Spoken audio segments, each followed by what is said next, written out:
Dear friends, greetings from DYDF Bangladesh.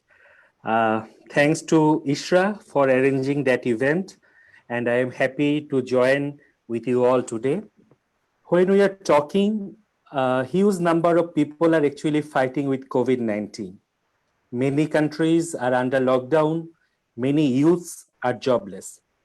They are fighting with mental trauma, trying to reshape with new changes. I am sad and wants to memorize those who have lost their lives in this pandemic. Condolences to their families. And I am also sad recent incident of plane crash in Kerala. Dear friends, DYDF is the largest youth-based volunteer organization, which are also a national award winner youth-based non-profit organization in Bangladesh, which is working last 20 years for social, economical, and cultural development through youth empowerment, youth advocacy, youth entrepreneurship development, etc. Presently, 48,000 youth volunteers are working with us. We have already covered 44 districts. We have district chapter, including union level, Upazila level, different layer of district administration we have already covered. DYDF is the pioneer of National Youth Policy of Bangladesh, Youth Parliament Movement in Bangladesh, and also SARC Youth Association. We are playing very vital role in youth-led development process in country, especially doing advocacy, actively participated in all related civil society movements and negotiations. DYDF is also accredited under UNEP and UNCCD. We have implemented various projects for social development, especially to support marginal community with UNDP, SARC, UNFPA, Oxfam, ActionAid, Plan International, and different ministries, and also with Commonwealth. In 2015, DYDF have organized Global Youth Entrepreneurs Summit. From 2015, we have taken a lot of initiatives to bring youth mind together to enhance the connectivity and also exchange their views, new ideas, innovation. We are trying to give them a platform.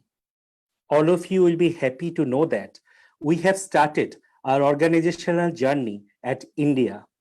I am hopeful we will work together with Ishra in near future.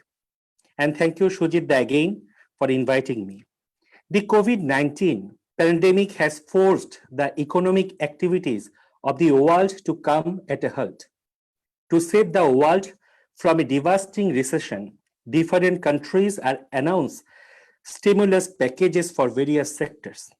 As of April 15th, the government of Bangladesh has introduced stimulus packages of a total of BDT 1,000 billion, which is actually 3.3% of our total GDP. BDT 5,000 crore instantly given to garments owner for salary and wages to poor garment workers. Maybe you guys are concerned that Bangladesh maximum our revenue come from garment sector.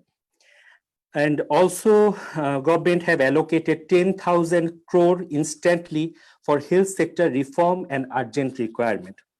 BDT 20,000 crore government have given to cottage, micro, small and medium enterprises as working capital loans. 5,000 crore for pre-shipment credit refinance scheme for local products alongside the export sector. Huge number of cash grant given to extreme poor group, different marginal community, even to poor expecting mothers.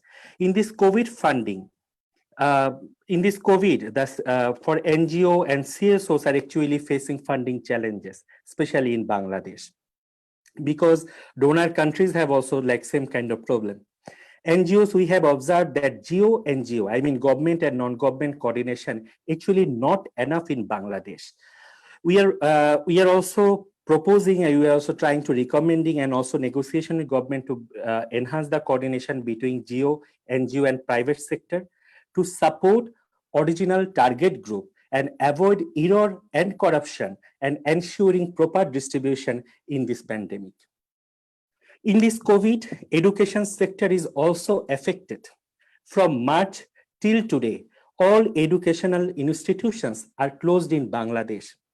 It's very critical for us to engage all students into online education process because many students living in the remote areas. So I also think that education system need to reshape to manage the present need and COVID impact properly. However, Bangladesh is trying to reform the health sector. Also, they are trying to enhance the proper good governance. Uh, Bangladesh is highly populated country as India. So it's very hard to our entire nation and ensure proper health protocol. That's why COVID patient number increasing. But nowadays it's decreasing too.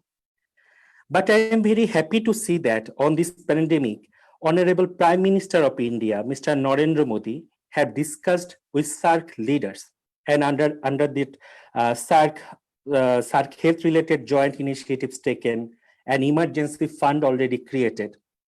So I strongly believe and want to urge to all development partners, neighbor country leaders, also the civil society organization, to work together to fight with that global challenge.